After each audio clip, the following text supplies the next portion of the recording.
ऊंट एक बड़ा, लंबी गर्दन वाला, खुर वाला स्तनपायी जानवर है जिसके पतले पैर, बड़े गद्देदार पैर और पीठ पर एक या दो कुबड़ होते हैं। ऊँटों के बारे में दिलचस्प तथ्य यह है कि वे लंबे समय तक बिना भोजन या पानी के जीवित रह सकते हैं, ज्यादातर अपने कुबड़ में जमा चर्बी का इस्तेमाल करके। ऊँटों के मुंह में चमड़े की मोटी परत होती है जिससे वे कांटेदार रेगिस्तानी पौधों को चबा सकते हैं। रेत के खिलाफ अवरोध लंबी पलकों और कान के बालों के साथ साथ बंद हो सकने वाले नथुने द्वारा बनाया जाता है। अगर रेत उनकी आंखों में फंस जाती है तो वे अपनी पारदर्शी तीसरी पलक का उपयोग करके इसे हटा देते हैं। ऊँटों की चाल और फैले हुए पैर उन्हें रेत में गिरे बिना चलने में मदद करते हैं। बंदरों का दिमाग बड़ा होता है और वे अपनी जिज्ञासा और बुद्धिमत्ता के लिए जाने जाते हैं। मस्तिष्क का विकास, हाथों की स्वतंत्रता और अच्छी तरह से विकसित दृष्टि के साथ मिलकर उन्हें गतिविधि की बहुत अधिक स्वतंत्रता देता है। अधिकांश जटिल समस्याओं को हल करने और अनुभव से सीखने में अच्छे होते हैं, लेकिन वे महान वारों के संज्ञानात्मक स्तर तक नहीं पहुंच पाते हैं। कुछ विशेष रूप से कैपुचिन जीनस से बस स्वचालित रूप से वस्तुओं को उपकरण के रूप में उपयोग करते हैं, जैसे अखरोट तोड़ने के लिए पत्थर। अन्य जैसे कि बबून भोजन प्राप्त करने के लिए आसानी से लाठी का उपयोग करना सीखते हैं। हालांकि महान वानरों, गोरिल्ला, चिंपांजी और ओरंगुटान के विपरीत अधिकांश बंदर एक दूसरे के अनुभव से सीखने में बहुत अच्छे नहीं दिखते हैं। अजगर एक बड़ा आकार का सांप है जो जहरीला नहीं होता। अजगर मुख्यतः अफ्रीका, एशिया और ऑस्ट्रेलिया में पाए जाते हैं। अजगर कंस्ट्रक्टर होते हैं, जिसका अर्थ है कि वे अपने शिकार को कुंडली में तब तक जकड़ते हैं जब तक कि उसका दम घुटने न लगे। वे अपनी बुद्धिमत्ता और जटिल व्यवहारों को सीखने की क्षमता के लिए भी जाने जाते हैं। अजगर बड़े सांप होते हैं जिनकी कुछ प्रजातियां 20 फीट तक की लंबाई तक पहुंचती हैं। उनके पास एक मोटा शरीर और एक लंबी पूंछ है। अजगर के शरीर पर आमतौर पर भूरे, काले और पीले रंग की सिक्के-नुमा कौड़ी पाई जाती हैं। अजगर के ऊपरी होठों पर हीट सेंसिंग पिट्स होते हैं जो उन्हें शिकार का पता लगाने में मदद करते हैं। बैल एक चौपाया पालतू प्राणी है। यह गोवंश के अंतर्गत आता है। बैल प्राय हल, बैलगाड़ी आदि खींचने का कार्य करते हैं। सांड इसका एक अन्य रूप है जिसे नंदी कहा जाता है। मानव विकास में बैलों का महत्वपूर्ण योगदान रहा है। कृषि युग में बैल ने जहां खेतों को खोदा वहीं उसने आवागमन के साधन के रूप में गाड़ी को खींचा। इसी कारण बैल की विशेषता शक्ति संपन्नता के साथ साथ कर्मठता भी मानी जाने लगी। एक समय था जब बैल रेलगाड़ी भी खींचते थे। इंजन के अभाव में बैल ही मालगाड़ी को खींचा करते थे। भारतीय रेलवे के 160 वर्ष पूरे होने पर उसने भारतीय रेलवे की विकास गाथा में इसका जिक्र किया है। इसका मतलब बैलों ने जहां बैलगाड़ी चलाई वहीं रेलगाड़ी भी। बैलों की कई प्रजातियां पाई जाती हैं, उसमें एक कस्तूरी बैल भी है। वेदों ने बैल को धर्म का अवतार माना है और गाय को विश्व की माता माना है। वेदों ने बैल को गाय से अधिक मूल्यवान माना है। पृथ्वी पर एकमात्र मांसाहारी स्थलीय स्तनधारी ध्रुवीय भालू हैं। उनकी लंबाई लगभग 7 से 8 फीट होती है, जो नाक से लेकर उनकी बहुत छोटी पूंछ की नोक तक मापी जाती है। नर ध्रुवीय भालू मादा ध्रुवीय भालू की तुलना में बहुत भारी होते हैं। एक बड़ा नर 1700 पाउंड से अधिक वजन का हो सकता है, जबकि एक बड़ी मादा का वजन आधे से अधिक 1000 पाउंड तक हो सकता है। एक अच्छे शिकार के मौसम के बाद भालू का वजन अगले एक की शुरुआत की तुलना में लगभग 50% अधिक होगा। इस अतिरिक्त वजन का अधिकांश हिस्सा संचित वसा है।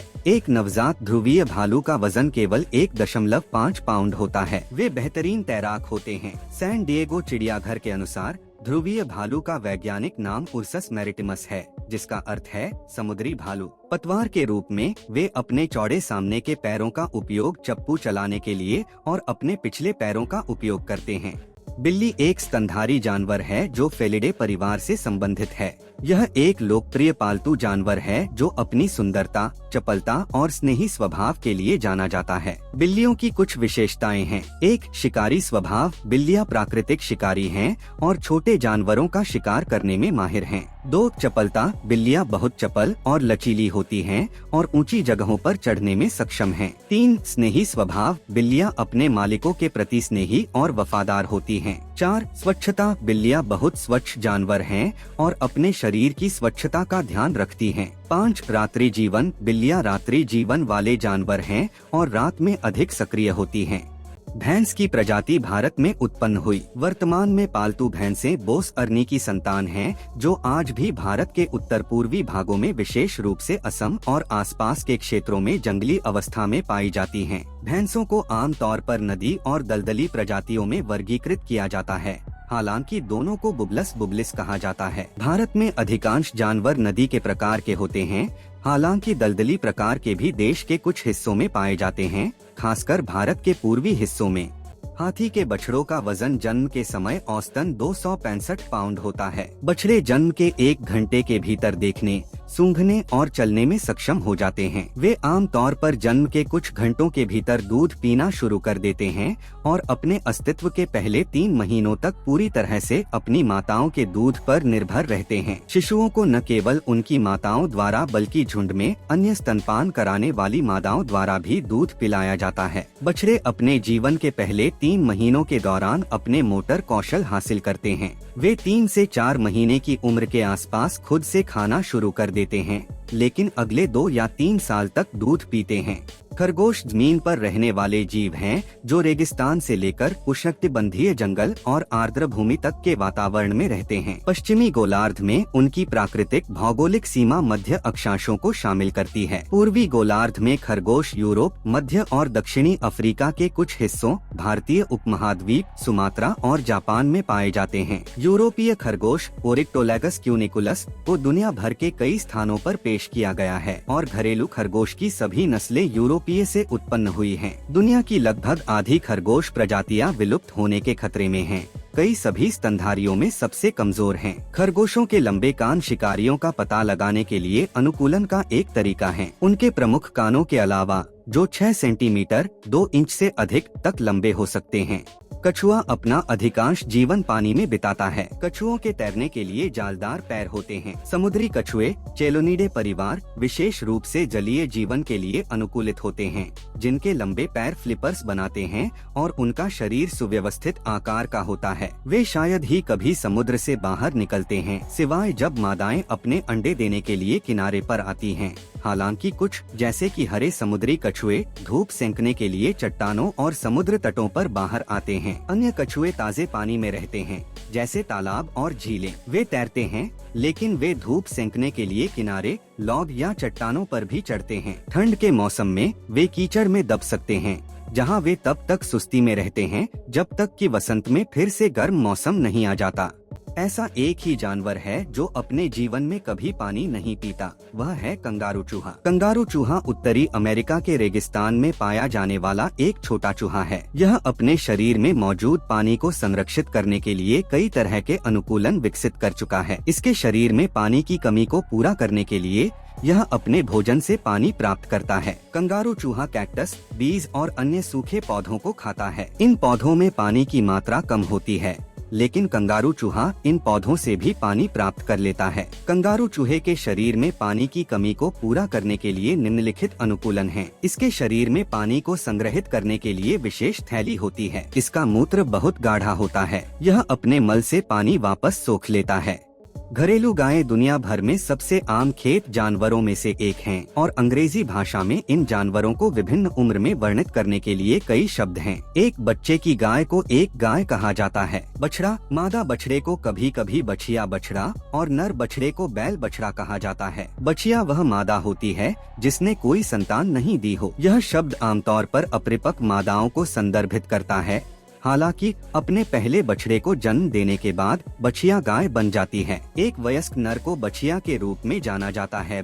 कई नर मवेशियों को उनकी आक्रामक प्रवृत्ति को कम करने और उन्हें अधिक लचीला बनाने के लिए बधिया कर दिया जाता है।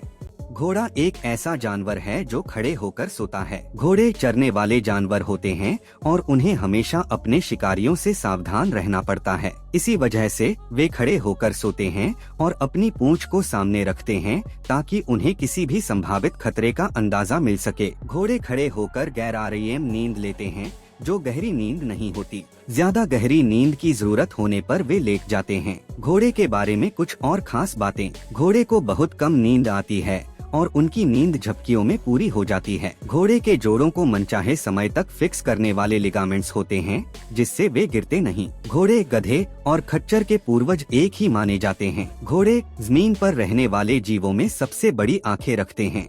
किसी भी डेयरी फार्म की सफलता बहुत हद तक वहाँ की सांड प्रबंधन पर निर्भर करता है। बहुत मोटे और भारी सांडों का वीर्य उत्पादन क्षमता के लिए असंतोषजनक होता है। साथ ही साथ इन सांडों को गायों के साथ प्रजनन क्रिया करना भी आसान नहीं होता है। प्रजनन संबंधित सांडों को नियमित रूप से व्यायाम करवाने से वीर्य की गुणवत्ता तथा उत्पादन में सुधार होता है। हल्का व्यायाम सांडों को काफी भारी होने से रोकता है। सांडों को अलग से निर्मित सांड घर में ही रखना चाहिए। इन सांडों के लिए घरों में खुले तथा ढके क्षेत्र होने चाहिए। सांड घर ठंडा तथा वहां पानी पीने की व्यवस्था होनी चाहिए। सांडों को संतुलित आहार देना चाहिए, जिसमें समुचित ऊर्जा, प्रोटीन, खनिज तत्व और विटामिन होना चाहिए। सांडों को उसके प्रजनन काल में तथा उससे पहले भरपूर हरा चारा देना चाहिए। अधिकतर सांड हिंसक प्रवृत्ति के होते हैं, अतः उसे नाक में धातु के रिंग से नियंत्रित करना चाहिए, अपितु सांडों को अंतराल पर थोड़ा थोड़ा करके राशन देना चाहिए।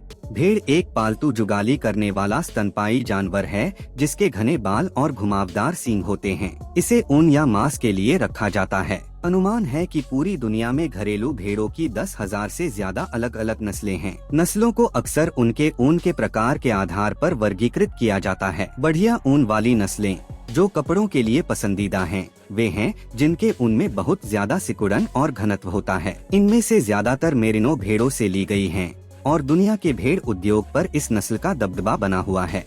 गधे को लेकर भ्रम की स्थिति है, क्योंकि इसका पालतू संस्करण नाम गधा अधिक लोकप्रिय है। गधे और गधे के बीच बहुत अंतर नहीं है, सिवाय उनके नामों के, जहां एक जंगली और दूसरा पालतू जानवर के लिए है। इसलिए इस पशु प्रजाति का जिक्र करते समय गधे और गधे को अक्सर एक दूसरे के स्थान पर इस्तेमाल किया जाता है। गधे या गधे का वैज्ञानिक नाम इक्वस एसिनस है, जो एनिमेलिया साम्राज्य में इक्विडे परिवार के इक्वस जीनस से संबंधित है। गधा जानवर कई भौगोलिक स्थानों में व्यापक रूप से पाया जाता है। दुनिया में 50 मिलियन से अधिक गधे रहते हैं और अफ्रीका, एशिया, मध्य अमेरिका, यूरेशिया, यूरोप, उत्तरी अमेरिका, ओशनिया और दक्षिण अमेरिका की आबादी गधे क्या है और इसके शरीर क्रिया विज्ञान के उपयोग और इसके सभी उद्देश्यों से बहुत परिचित है। मछलियाँ इस ग्रह पर बहुत लंबे समय से हैं और वे लगभग 450 मिलियन वर्ष पुरानी हैं। ये जीव गिलसर वाले होते हैं और जीवित रहने और प्रजनन करने के लिए उन्हें जलीय वातावरण में रहना पड़ता है। ये जीव ज्यादातर कपालीय होते हैं और इनके अंग अंगुलियों से युक्त नहीं होते। मछलियाँ एक विशेष बहन समूह बनाती हैं, जिसे ट्यूनिकेट के रूप में जाना जाता है, और साथ में वे घ्राण बनाती हैं। इन नोट्स में छात्रों को मछलियों के प्रकारों और उनकी शारीरिक विशेषताओं की अन्य परिभाषाओं और बहुत कुछ के बारे में पता चलेगा। इसमें कोई संदेह नहीं है कि उनके सभी सवालों का जवाब इस विशेष खंड में निश्चित रूप से दिया जाएगा। वर्तमान समय में ग्रह पर मछलियों की 31,000 से अधिक विभिन्न प्रजातियां मौजूद हैं। कुत्ते का विकास ग्रे वुल्फ से 400 से अधिक अलग अलग नस्लों में हुआ। मनुष्यों ने ऐसे कुत्तों को बनाने में प्रमुख भूमिका निभाई है, जो अलग अलग सामाजिक जरूरतों को पूरा करते हैं। कुत्तों के सबसे प्रारंभिक रूप के माध्यम से जेनेटिक इंजीनियरिंग के अनुसार कुत्तों को उन प्रवृत्तियों को उभारने के लिए पाला गया था जो मनुष्यों के साथ उनके शुरुआती मुठभेड़ों से स्पष्ट थीं। हालांकि कुत्तों के विकास के बारे में विवरण अनिश्चित हैं, लेकिन पहले कुत्ते दृष्टि और गंध की तीव्र इंद्रियों वाले शिकारी थे। मनुष्यों ने इन प्रवृत्तियों को विकसित किया और जरूरत या इच्छा के अनुसार नई नस्लें बनाई। घरेलू बकरियों के 3 प्रकार हैं, जो डेयरी, मांस और फाइबर के लिए उपयोग किए जाते हैं, और 200 से अधिक मान्यता प्राप्त घरेलू नस्लें हैं। कुछ बकरियां सींग रहित या आनुवंशिक रूप से सींग रहित होती हैं। अन्य में कैंची या कॉर्कस्क्रू जैसे सींग हो सकते हैं, लेकिन कई बकरियों को अन्य बकरियों और पालकों को चोट लगने से बचाने के लिए कम उम्र में ही सींग काट दिए जाते हैं। कुछ नस्लों की नाक सीधी होती है, जबकि अन्य की नाक उभरी हुई या थोड़ी उभरी हुई होती है। उनके कान सीधे या लटके हुए हो सकते हैं और उनका आकार अलग अलग हो सकता है। उनके छोटे या लंबे बाल घुंघराले, रेशमी या मोटे हो सकते हैं। उनकी गर्दन पर दाढ़ी और बाल भी हो सकते हैं। बकरियां कई रंगों में आती हैं, ठोस काला, सफेद, लाल, भूरा, धब्बेदार, 2 और 3 रंग या मिश्रित शेड। उनके चेहरे पर धारियां या काले और सफेद रंग की काठी भी हो सकती है। बकरियों की आँखों में आयताकार पुतलियां होती हैं। जंगली सुअरों का आकार और वजन नस्ल, आहार और आवास के आधार पर बहुत भिन्न होता है। और जंगली सुअरों का वजन 130 से 300 किलोग्राम के बीच हो सकता है। घरेलू सुअरों को बड़ा होने के लिए पाला जाता है और अक्सर वे अपने जंगली समकक्षों की तुलना में काफी भारी होते हैं। अपने बड़े आकार के बावजूद सुअर आश्चर्यजनक रूप से तेज होते हैं, जिससे वे शिकारियों से सफलतापूर्वक बच निकलते हैं और खतरे से बच जाते हैं। जब उनकी गति उन्हें सुरक्षित रखने के लिए पर्याप्त नहीं होती है, तो कई नस्लों के पास दांत होते हैं जो काम आते हैं। दांत 7 सेंटीमीटर से अधिक लंबे हो सकते हैं और तीखे हथियार होते हैं। साथ ही किसी भी संभावित प्रतिद्वंद्वी को डराने वाले अवरोधक भी होते हैं। जंगल में उनके उत्कृष्ट जीवित रहने के कौशल और लगभग कुछ भी खाने की इच्छा का मतलब है कि सुअर 20 साल तक जीवित रह सकते हैं।